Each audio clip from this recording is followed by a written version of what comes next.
If you ever install tile, you need to see this, the difference between success and failure. So, this keying in your substrate really make a difference. So, what's keying is? Well, you get the back side of the trowel if you're going over plywood, if you're going over curdy board, if you're going over durock or cement board or whatever it is you're going over, is flat siding the back with the back of the trowel to push the mortar into the substrate. Really going to make a difference on bond strength. So I'm going to do a little test, and I'm going to show you what the difference actually is when you key in the substrate before you spread your thinset, before you notch it out, and if you don't key in the substrate. So one side is going to be, I'm going to key it in with the thinset, just with the flat side, and the other side I'm just going to leave the raw substrate and do the test that way. And then the next day we're going to take those apart and see which one actually held better. So this is very important. When you should always key in your substrate when you're spreading your thinset, so you get a superior bond. And this is actually gonna show you what that difference is. So I've got a piece of curdy board here. It's a plain old piece of curdy board. So I'm gonna key in this side. So this side is keyed in, and this side is just left alone. What I'm going to do is I'm going to get a blob of thinset and just drop it on. And then I'm going to do the same thing over here. Just drop it on. And I'm going to let those set. I'm not going to touch them, I'm not going to do anything to them, I'm just going to leave them like this until tomorrow, and then tomorrow we'll test if keying in the thinset actually makes a difference.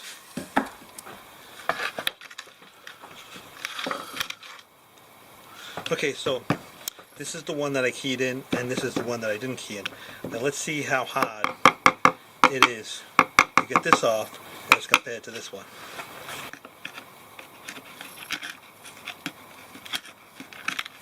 See, that's coming off in a million pieces. It's really stuck on there.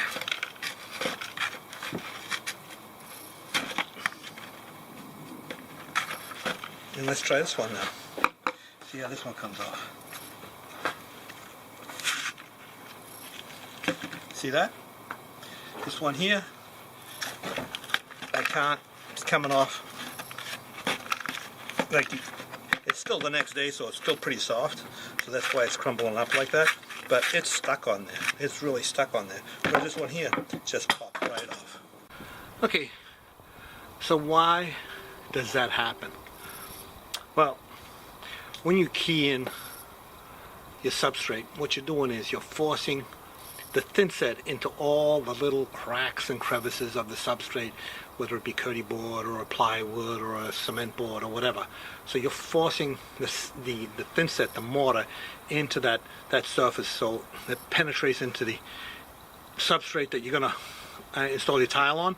So you're pushing with the flat side of the trowel, you're mechanically pushing the thinset into that area. And then the crystals can grow and expand and penetrate deeper and deeper into the substrate to get a really good bond. When you just drop it on top, you're just dropping it on the surface, and whatever adhesive strength it'll gain is when the crystals grow into the substrate, without having been filled first to help engage the adhesive quality of the thinset into the substrate that you're installing your tile on. So that's why it's very important to make sure that your surface is clean, because you don't want those pores and all those places where the thinset has to penetrate. You don't want that to be filled with anything else. You want the thinset to penetrate into that. So you want it to be cleaned, And then you also want it to be, if it's a porous product, you want it to be damp so that it doesn't pull the moisture out of the thinset and cause it to stop curing prematurely. If you've got a porous substance, the thinset gains its strength by growing crystals and interlocking and getting harder and harder and penetrating into the substrate, and in the mortar itself, as the crystals grow, it creates a strong material. Now this was just done one day after, so it was still fairly damp. It wasn't that hard, but you could still see the difference between the one that I dropped on and the one that I had to that I just, you know, that I had keyed in the surface first. So that is very important, to make sure that you key in your substrate, have it clean, have it damp if it's porous, so that the moisture doesn't get pulled right out of the thinset and it has the opportunity to cure and grow those crystals and get a great bond.